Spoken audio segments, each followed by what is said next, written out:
ఈ వస్తువులను ఈ సంవత్సరం ఇంటికి తెచ్చుకుంటే ఇంటిలో ధనానికి లోటు ఉండదు. 2024 కొత్త సంవత్సరం వచ్చింది కానీ, చాలామంది జీవితాలలో అవే కష్టాలు, బాధలు, అలాగే ఉన్నాయి. అయితే ఈ 2024 సంవత్సరంలో, కష్టాలు మరియు బాధలను దూరం చేసుకోవడానికి, వాస్తు శాస్త్ర నిపుణులు, కొన్ని వస్తువులను ఇంటికి తెచ్చుకోవాలని చెబుతున్నారు.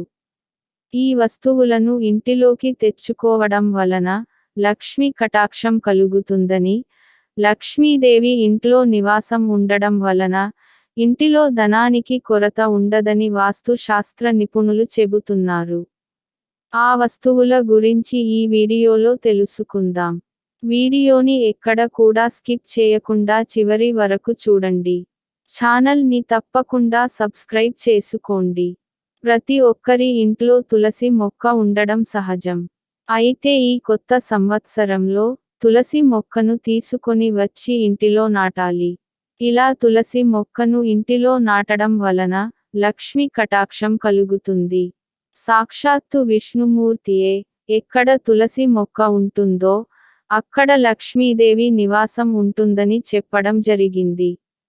కనుక ప్రతి ఒక్కరూ ఈ కొత్త సంవత్సరం, తులసి మొక్కను తీసుకొని వచ్చి ఇంటిలో నాటడం వలన, లక్ష్మీ కటాక్షం కలుగుతుంది.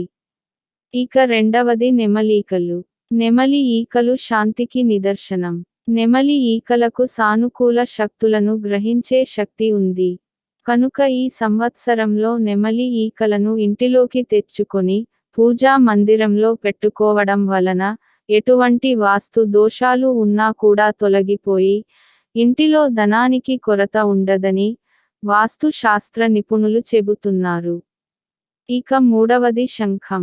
విష్ణుమూర్తి తులసి మాత యొక్క భర్త ఎముకలను, శంఖముగా మార్చడం జరిగింది.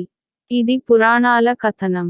పురాణాల ప్రకారం ఎక్కడ ఏ ఇంటిలో అయితే, శంఖము పూరించబడుతుందో, అక్కడ లక్ష్మీదేవి నివాసం ఉంటుందని, సాక్షాత్తు విష్ణుమూర్తికి తులసి మాతకు వరం ఇవ్వడం జరిగింది.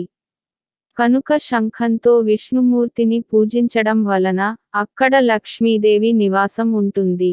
మెటల్ తో చేసిన తాబేలును, ఈ కొత్త సంవత్సరం ఇంటికి తీసుకురావడం వలన, సత్ఫలితాలు కలుగుతాయని వాస్తు శాస్త్ర నిపుణులు చెబుతున్నారు. ఇలా ఈ వస్తువులను, ఈ సంవత్సరం ఇంటికి తీసుకురావడం వలన, ఇంటిలో ధనానికి కొరత ఉండదని వాస్తు శాస్త్ర నిపుణుల నమ్మకం.